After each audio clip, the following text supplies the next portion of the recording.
భారతదేశంలో ఎన్నికల సందడి మొదలైంది. పార్టీలు అభ్యర్థులు హోరాహోరీగా పోరాడుతున్నారు, ప్రామిసులు చేస్తున్నారు. భారతదేశంలో ఎలక్షన్ మేనిఫెస్టో అంటే ప్రజలందరూ ఆకర్షితులు అవుతారు.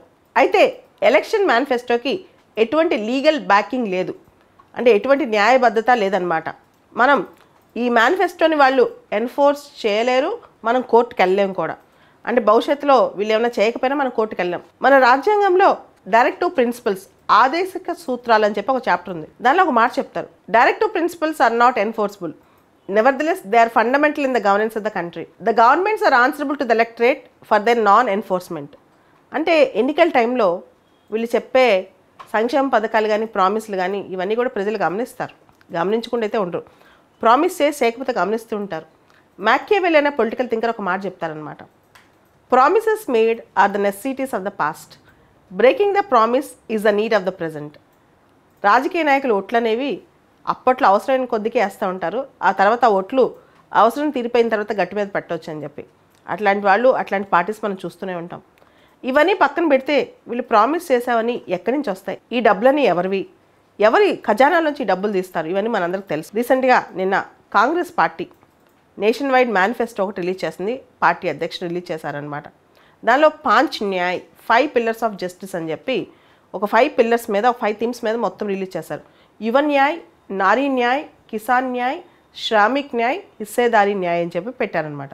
ఈ 5 పిల్లర్స్ కాను ఒక 25 గ్యారంటీస్ కూడా ఇచ్చారు.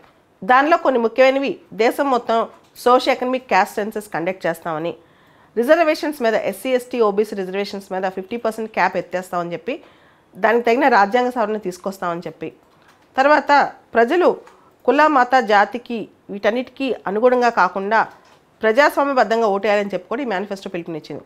అదేవిధంగా సెంట్రల్ గవర్నమెంట్లో ఉద్యోగాలు దాదాపు 30 lakhs ఉద్యోగాలు ఫిలప్ చేస్తామని చెప్పి, Rajasthan model health insurance universal health care system తీసుకొస్తామని చెప్పి, అగ్నిపథ్ స్కీమ్ ఎత్తేస్తామని చెప్పి, ఫార్మర్స్కి ఎంఎస్పీ లీగల్ గ్యారంటీ ఇస్తామని చెప్పి, జమ్మూ కాశ్మీర్కి ఫుల్ స్టేట్హుడ్ మళ్ళా తీసుకొస్తామని చెప్పి, మహాలక్ష్మి పథకం కింద ప్రతి పేద కుటుంబానికి దేశం మొత్తం ₹1,00,000 డబ్బులు ఇస్తామని చెప్పి, ఇలా అనేక ప్రామిసులు చేశారు కాంగ్రెస్ పార్టీ మేనిఫెస్టోలో.